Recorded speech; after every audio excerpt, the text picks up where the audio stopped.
সাধারণ পটল ভাজিতে কি এমন মশলা ব্যবহার করলাম যা খেয়ে আমার বাসায় আসা মেহমান এত প্রশংসা করেছে যে তারা যাওয়ার সময় আমার কাছ থেকে রেসিপিটাই জানতে চেয়ে নিয়েছে।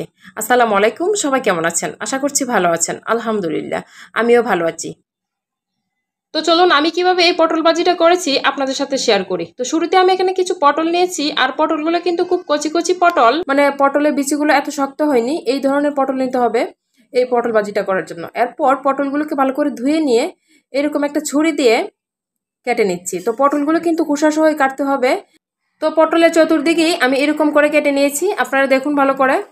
তো সবগুলো পটলই আমি এরকম করে কেটে নিয়েছি। তো এখন আমি কিছু মশলা তৈরি করব। তো এই জন্য ব্লেন্ডার প্রথমে নিয়ে নিচ্ছি কিছু রসুন। তো এখানে কিছু রসুনের কোয়া দিয়েছি, আর দিয়েছি কিছু আস্ত কাঁচামরিচ, আর এখন দিয়ে দিচ্ছি কিছু সরিষা। আর সরিষার পরিমাণটা কিন্তু অল্পই দিয়েছি, বেশি দিলে আবার পটল ভাজিটা তিতা লাগবে। তো সবগুলো দিয়ে একটু পানি দিয়ে ব্লেন্ড করে নিয়েছি। তো এখন আমি পটল ভাজিটা শুরু করব। তো এই জন্য চুলায় একটা প্যান বসিয়ে সরিষার তেল দিয়ে দিলাম, আর এদিকে আমি পটলগুলোতে একটু হলুদ লবণ মাখিয়ে নিচ্ছি। তো হলুদ লবণটা মাখানো হয়ে গেছে, এখন আমি গরম তেলের মধ্যে পটলগুলো ভেজে নেব। পটলগুলো ভাজার সময় এই জিনিসটা খেয়াল রাখতে হবে, চুলা আঁচটা যাতে কম থাকে। যদি চুলা আঁচটা বেশি বাড়ানো থাকে তাহলে পটলগুলো উপর দিক থেকে পুড়ে যাবে আর ভিতরটাও হবে না। আর চুলার আঁচটা কমিয়ে পটলগুলো ভাজলে পটলের কালারটাও কিন্তু সবুজ সবুজ থাকবে। তো আমি পটলগুলোকে ভেজে নিচ্ছি চুলার আঁচটা কমিয়ে। আপনারা নিশ্চয়ই দেখেই বুঝতে পারতেছেন আমার পটলগুলোর কালারটা কিন্তু সবুজ রয়েছে, আর চুলার আঁচটা কিন্তু আমি বেশি বাড়াইনি। তো পটলগুলো ভাজা হয়ে গেছে, এখন আমি পটলগুলোকে কড়াইটা থেকে উঠিয়ে নিচ্ছি। তো সবগুলো পটল উঠানো হয়ে গেছে, এখন আমি দিয়ে দিচ্ছি কড়াইটাতে পরিমাণ মতো সরিষার তেল। তো তেলটা দেওয়া হয়ে গেছে, তো এখন আমি দিয়ে দিচ্ছি কিছু পেঁয়াজ কুচি। তো পেঁয়াজ কুচিটা এখানে একটু বেশি দিয়েছি, আর এই পটল ভাজিটাতে পেঁয়াজের পরিমাণটা একটু বেশি দিলে খেতে বেশি ভালো লাগে। তো পেঁয়াজটা দিয়ে একটু নেড়েচেড়ে পেঁয়াজটাকে ভেজে নিচ্ছি।